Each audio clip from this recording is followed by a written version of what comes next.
1812. The Americans and British are at war, and much of that war is played out on the Atlantic Ocean.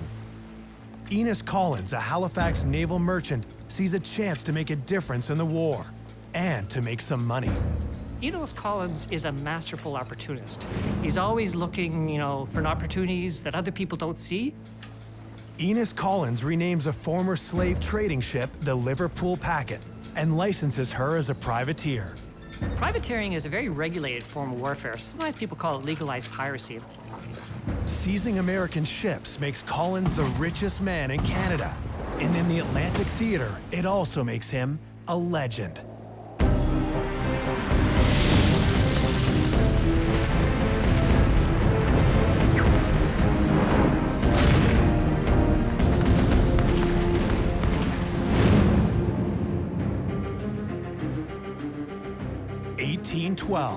Britain and the United States are at war. On the east coast of North America, a sleek clipper ship named the Liverpool Packet launches an attack from a secluded cove. Its target? An American trading vessel full of rich cargo. The merchant vessel tries to outrun her. The clipper is lightning fast.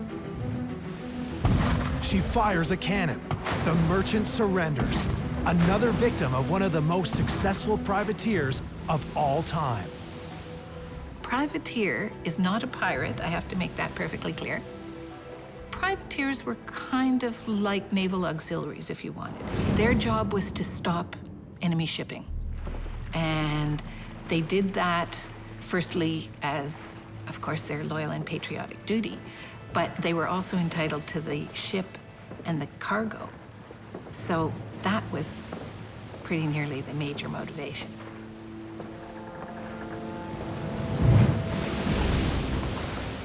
Stopping enemy shipping was very important in 1812. Britain is at war with Napoleon. They needed to prevent anyone from supplying their enemy, and they need sailors for their navy. Because Britain ruled the seas at that period in time, they were entitled to stop any ship they wanted and take off, presumably British nationals. The British were just lifting these people off the ships, no questions asked. The Americans lost literally thousands of men off their ships, and they were impressed into the British service. But at that time, most of the nations in the world did not accept the idea of naturalization to another country. They felt that if you were born in a jurisdiction, you remained liable to serve in the armies and navies of that jurisdiction. So someone could have been born in Wales, moved to the United States when they were 7 years old, but were still considered liable to serve King George. And Americans just hated this. They'd fought a revolution all about freedom, and the idea of their sailors being hauled off into British tyranny just outraged them. And it became a big, simmering issue that really helped light the flames for the War of 1812. The Americans declare war on the British in the summer of 1812, in part to end impressment. The British and Americans clash in Michigan, southern Ontario, along the shores of the Great Lakes, Richelieu, Detroit, Niagara, and the St. Lawrence Rivers, and on the Atlantic coast. The British have the largest and most powerful navy in the world, but almost all of it is in Europe chasing Napoleon. They maintain only a small squadron in Halifax, Nova Scotia.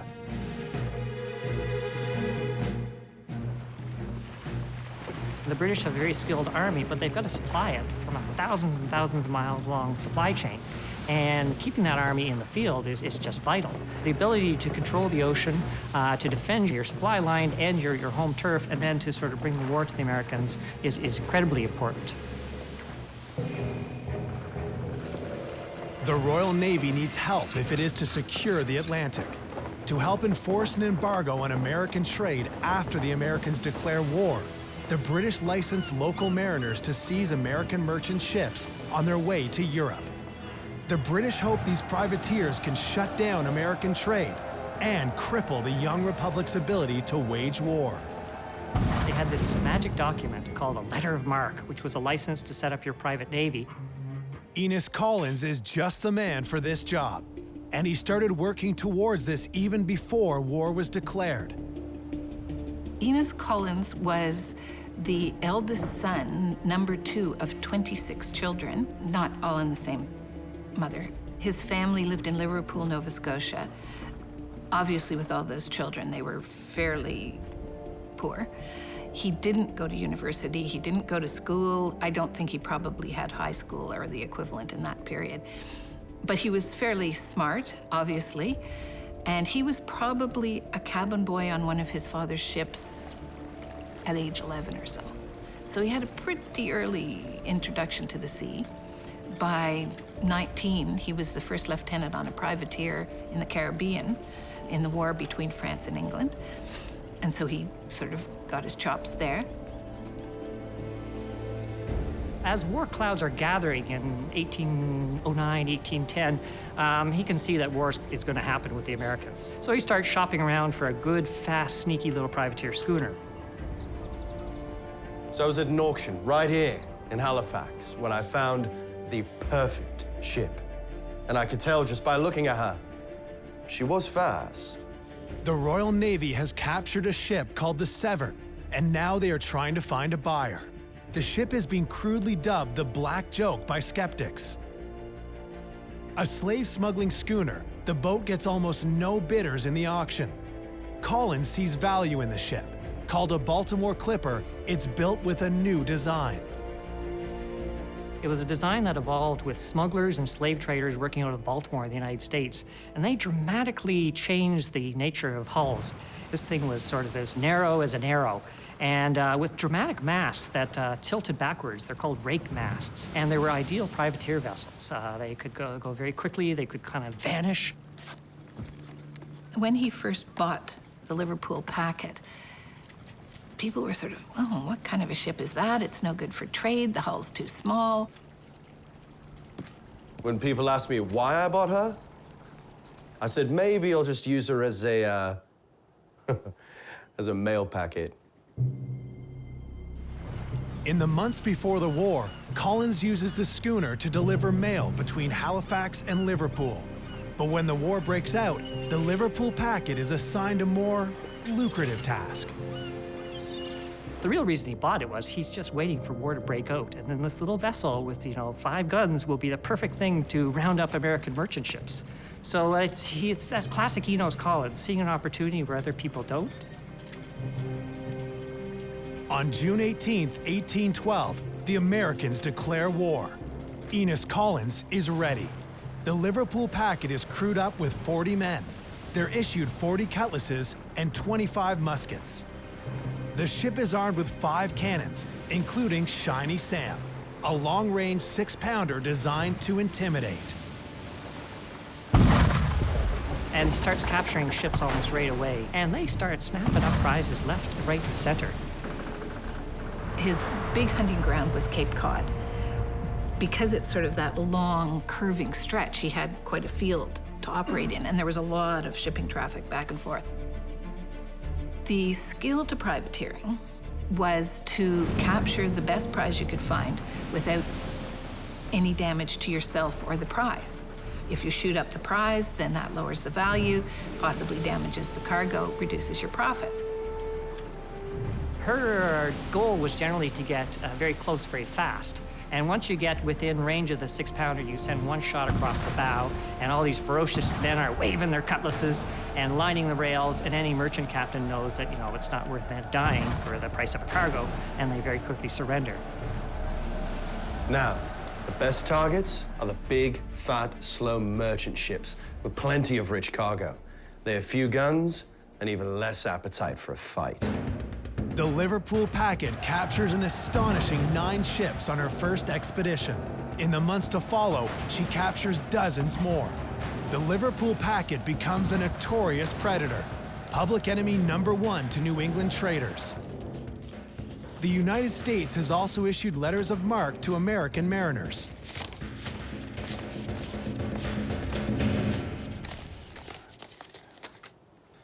Now more than ever, we have to be careful. Trouble could come with success like this.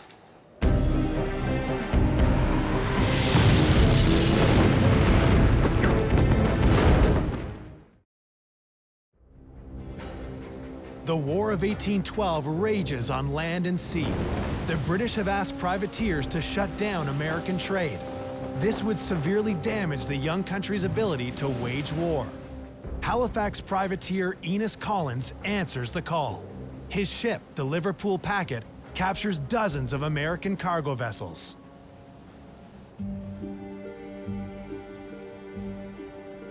We encounter little resistance on our expeditions. My crew has already captured 12 ships worth of cargo.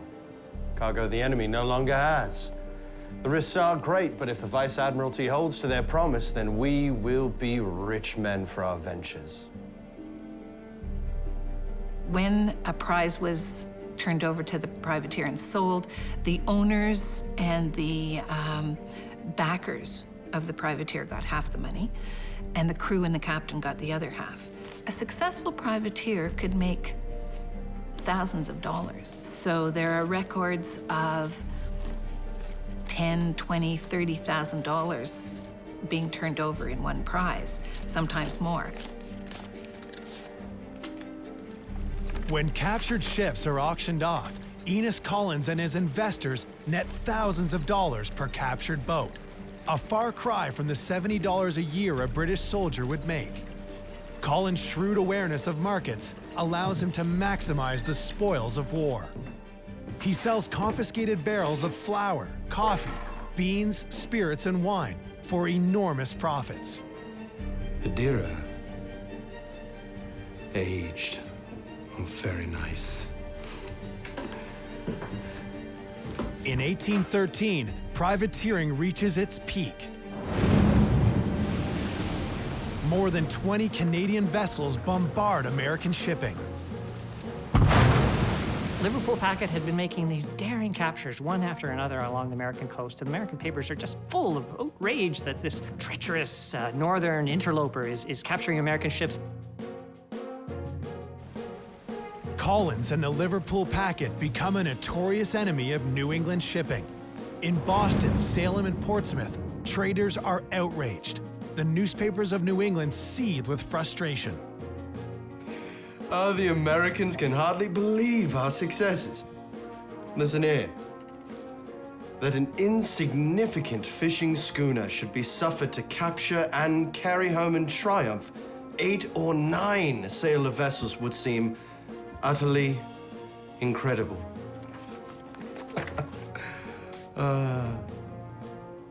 It's a devastating psychological blow. The idea that this little schooner would come right within, a mile of their coastline, sneak into their harbors, capture ships, right off their big metropolises is just devastatingly insulting. As the anger builds in the Americans, the Liverpool Packet goes from the hunter to the hunted. The merchants in Cape Cod in particular sent out several privateers, privately funded, get 70 volunteers and leap into a ship and rush off and try and capture the Liverpool Packet. Trouble arrives while most of the Liverpool Packet's crew is away, shipping home bounty from a recent capture. In 1813, maybe once too often to the well, a very large American privateer called the Thomas manages to sort of catch the Liverpool Packet with the wind not in her favor. The Liverpool Packet is in trouble. The ship is cornered by the American privateer off the coast of Cape Cod. There was almost no one left on the Packet. So many men were off the ship sending prizes in. The crew jettison their smaller cannons to gain speed. The only gun remaining on the ship is Shiny Sam, their 6-pounder. But gunmen have used up all the ship's 6-pound shot. Cannonballs come nearer and nearer to the ship's hull. One punctures the ship's sails. A mild June breeze recedes. The Liverpool Packet is pinned as the Thomas closes in. She found herself unable to run this much bigger ship that had, 3 times the crew and 4 times their armament that she had aboard. And once the big American privateer drew within cannon range and started shooting, Liverpool Packet realized they couldn't shoot their way free from this. After a 5-hour chase, the Liverpool Packet and the Thomas come to broadsides. There's an exchange of gunfire, and the Liverpool Packet surrenders. Now, as the two ships drew together, there was a bit of confusion. The big American ship slammed into the side of Liverpool Packet, and they were trying to save their vessel from being crushed. And the Americans thought, oh boy, they're starting to fight again. And then fighting broke out again, and there were actually a number of men killed on both sides in this accidental battle. But the fight is over. The Liverpool Packet is defeated. 5 of her crew are killed. News of the capture reaches Enos Collins in Halifax. One of my best captains, Captain Joseph Bars, is now in the hands of the U.S. Marshals. We spread our crew too thin. Now my men are in enemy hands. I must get them back.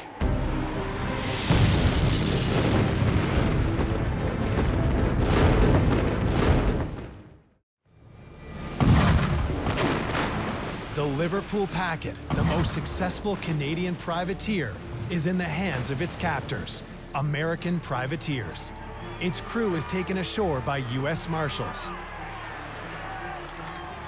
In Portsmouth, because the Packet had angered Americans so much, the people in the town lined the streets as they marched Bars and his crew up the hill. They hissed, they booed, they threw things. They cheered that he was captured. This was, completely unheard of in privateering captures. And then he was sent to jail on bread and water. He was treated extremely meanly by the people in Portsmouth because he had been such a hazard to shipping along the coast. Now, as privateers, her men are all prisoners of war. They should be treated just like naval prisoners. But the Americans hated the captain of the Liverpool Packet, Joseph Bars Jr. They didn't want to let him go. The Americans didn't want this guy chasing their ships again, so they kept him in irons for a year. Treated him very poorly, broke all the rules about prisoner exchange. Enos Collins was very concerned, first because he had lost the ship, and secondly because Bars had been so badly treated. Enos Collins actually wrote to the Lieutenant Governor. Captain Joseph Bars has served the king aboard my schooner, the Liverpool Packet, for many months. Under a letter of marque, we have conducted our affairs honorably.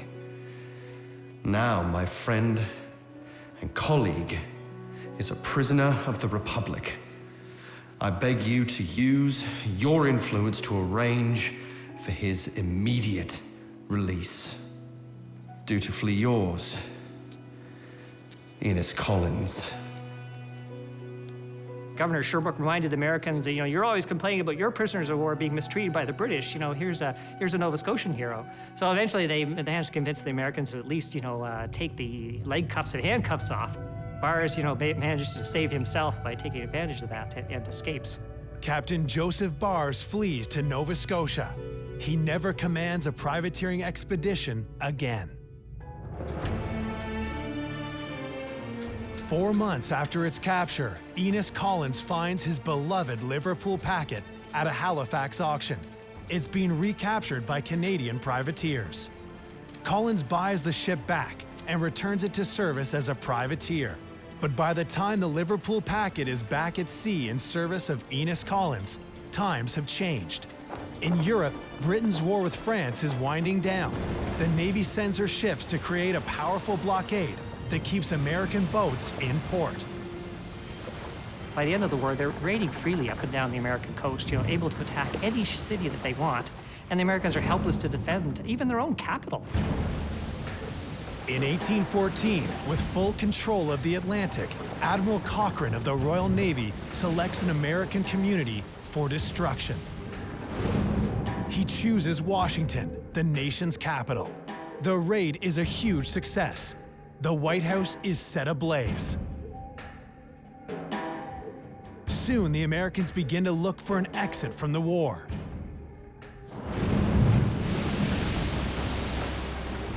With the Napoleonic Wars over, the British no longer need to search American ships for deserters. The British end their practice of impressment.